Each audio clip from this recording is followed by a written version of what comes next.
Greetings everyone, and welcome back to another edition of the Daily Dizzle. It is Tuesday, May 8th, 2012. Tommy Dizzlemits himself, Tom Dinardi, here bringing you the latest headlines that caught my eye. Today we got a lot of TV news, celebrity news, some follow-up with the Avengers, and some other upcoming movie news, so let's waste no time, jump right in.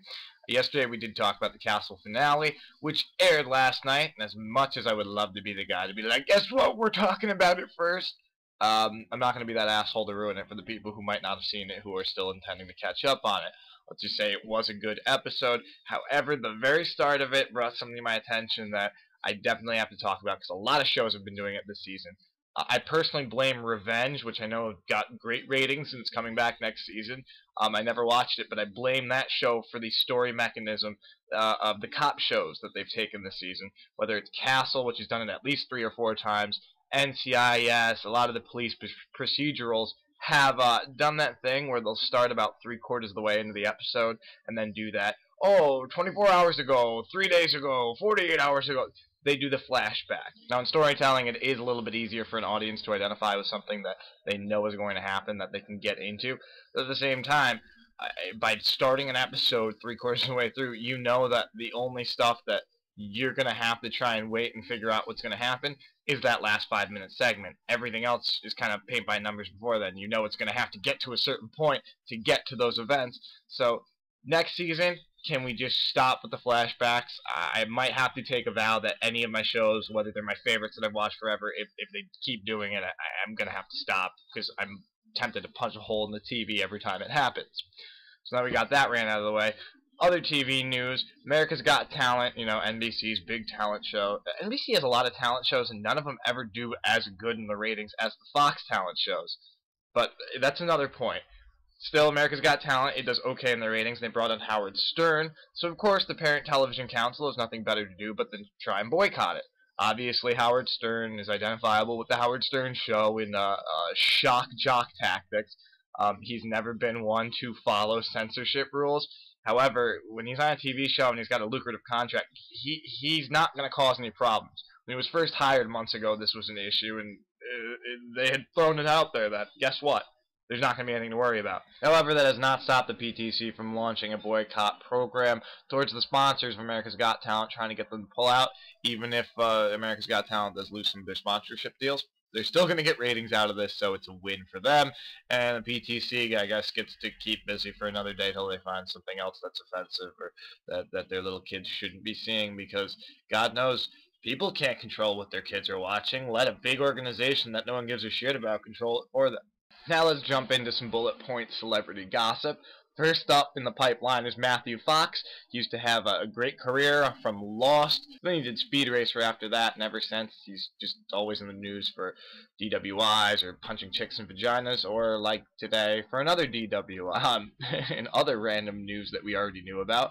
John Travolta apparently might have touched a penis. I think South Park already covered this. I know he's already, gone against it, but guess what? None of us are going to be surprised if he really did do it. And no one gives a shit anymore. Like we said, it was already touched on years ago. No big deal. If you like the penis, you like the penis, man. Just don't try and make a big deal out of hiding it. Speaking of the Avengers, with $200 million in the bank, $600 million worldwide, of course there's going to have to be now a few people popping up to try and create a controversy.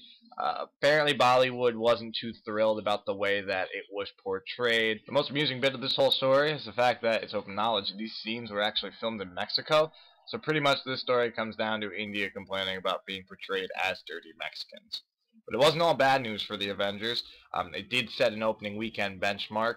Many people were wondering if it actually would crack 200 million, even if it had fell short a little bit of that. With the estimates, it still would have held an opening weekend record. Turns out, for one of the first times in recent memory, a big blockbuster movie that opened the summer was actually underestimated. It came in at $207.5 million. Even the highest of estimates still were short by $2 million. Never ever happens. Now on to some upcoming movie news. First, James Cameron has gone on record saying that unless it's a documentary or has the word Avatar in the title, you're not going to see any other movies from him for the rest of his career. Meanwhile, another ambitious movie, Prometheus, which comes out this summer. It's a prequel to the Alien movies made by Ridley Scott, who made the original Alien. The reason they don't call it Alien 5 is because they kind of want to see exactly if they can go in a different direction, let people connect dots on their own. People were wondering, though, is it going to be PG-13? It's got a huge budget. It's got a creepy tone to it, but big budget R-rated movies don't necessarily make back their money unless they're called The Matrix. That Fox is going ahead with an R-rated version of Prometheus. Hopefully that translates to a better made movie and not just more blood, guts, and cheap thrills. Like we said, though, Ridley Scott knows what he's doing. Just between Alien and Blade Runner alone, he's got the benefit of the doubt, so hopefully it ends up paying off. Now, to round out today's show, it is Tuesday, which is new release day, and today especially there are 3 big new releases coming out, hitting different quadrants of the movie-going audience. First, any fans of Tim and Eric, awesome show, great job, should go ahead and check out Tim and Eric $1 Billion Movie. It barely made $200,000 in theaters, because apparently you guys aren't good at going to check it out while it's in theaters, or at least didn't know that it was limited release. But now you have the opportunity to kind of scope it out at home, download it, do whatever you got to do to make it a cult hit. So you guys get on that. Meanwhile, 2 big blockbusters from earlier this year that were tearing up theaters also hit DVD today. The 4th film in the Underworld series, Underworld Awakening, is out. And on top of that, Channing Tatum and Rachel McAdams in the chick flick The Vow also hits. It's based on a true story. Just feels like a very well done story overall. Then again, I also don't share the sentiment of most of the internet that Channing Tatum is the worst actor in the world, but that's a discussion for another day. But that's all the time we've got for today's episode. Hopefully you learned something. Hopefully we didn't waste your time. Hopefully we gave you a reason to come back. If you enjoy the music that you're hearing right now, this is our good friend Optimus Chad, one of the fastest rising stars on the chiptune scene. If you go ahead and click the link, you can go to his YouTube channel. You can also find him on Facebook, Optimus Chad.